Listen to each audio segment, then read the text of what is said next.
Hello and welcome everyone. Here's another video of me just exploring the competencies and maybe limitations of Gemini's AI assistant here for monopoly profit maximization. And once again, like the motivation for this is like if you go to Google and you type in monopoly profit maximization, lots of times the AI helper will kind of give you some search results that preface the search results with its own explanation. And so I just want to evaluate and see how useful that is for this case. So I've asked it, can you provide a numerical example of monopoly profit maximization? So here is what it's telling me. So to illustrate monopoly profit maximization, here's a hypothetical example. Suppose a monopolist faces a demand curve given by 100 minus 2Q. P is price, Q is quantity demanded. Total cost function is 10 plus 10Q. Okay, so like we can kind of solve this kind of immediately and see if it's going to be correct, and then we'll kind of look down there. So the secret for calculating monopoly profit maximization is we want to find first what's the quantity that corresponds to where marginal revenue equals marginal cost. If you have a linear demand curve, marginal revenue is going to have the same vertical intercept and twice the slope. So if we were to graph this with P on the vertical and Q on the horizontal, the vertical intercept is going to be 100. That'll correspond to the price when the quantity is 0.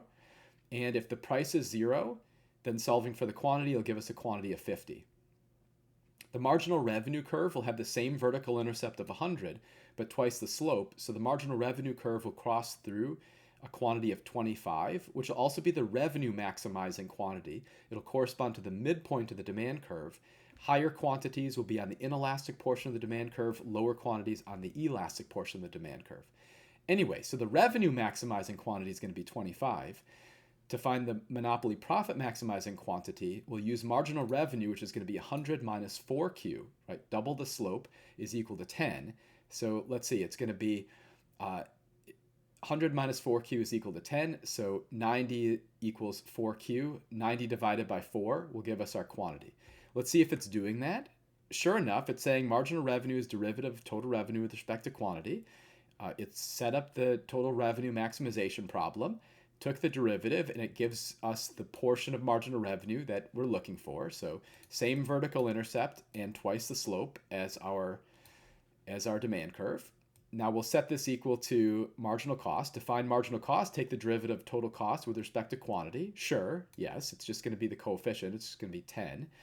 And so we'll set 10 minus 4Q equal to 10. So we have 90 divided by 4. Let's see, is that correct?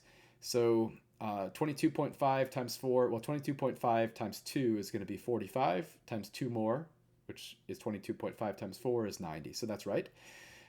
We'll plug this into the demand curve to calculate the price. So importantly, once you've got the monopoly profit maximizing quantity, you don't plug this back into the marginal revenue curve. Prices come from demand curve, so we evaluate this from the demand curve, which is what they're doing. Now, they're going to round this at 23. Okay, fine. So let's see. 2 times 23 is 46. 100 minus 46, sure, is 54. So that's right. Then it's calculated total revenue. And let's see. I'll have to verify real quick to see if we've done this calculation correct. 54 times 23. Sure, that looks good. And then they're calculating total cost, so it's going to be what, 230 plus, I don't need a calculator for that. It's 240, that's right. And then total profits is going to be that minus, so this is going to be the negative version of it, 1002. Yeah, that's right. Hey, this is pretty good. So Gemini was correct. They gave us a monopoly profit maximization problem. They actually, did maybe a little bit more complicated than necessary. This is a little bit closer to the intermediate micro version of this. In a principles of microeconomics class, you could just kind of skip using the kind of cheat code that I gave, which is same vertical intercept and twice the slope, which would give us this marginal revenue. But, this is correct. Apart from, they took liberty to round, but, fine. So, this other things equal, if I don't take issue with that, they've done actually a pretty good job here. Of the sources we could look at for this one's probably pretty good. This looks to be Penn State, so that's fine. Paddle, I don't know what that is. I don't know if I'd try that one. I don't know what this is going to be. But other things equal, apart from 2 out of the 3 recommendations might not have been the best sources, but this work here itself looks like it's right on track. So pretty good. Very well done, Gemini. So hope you enjoyed the video. Go ahead and I'll conclude here. See you next time.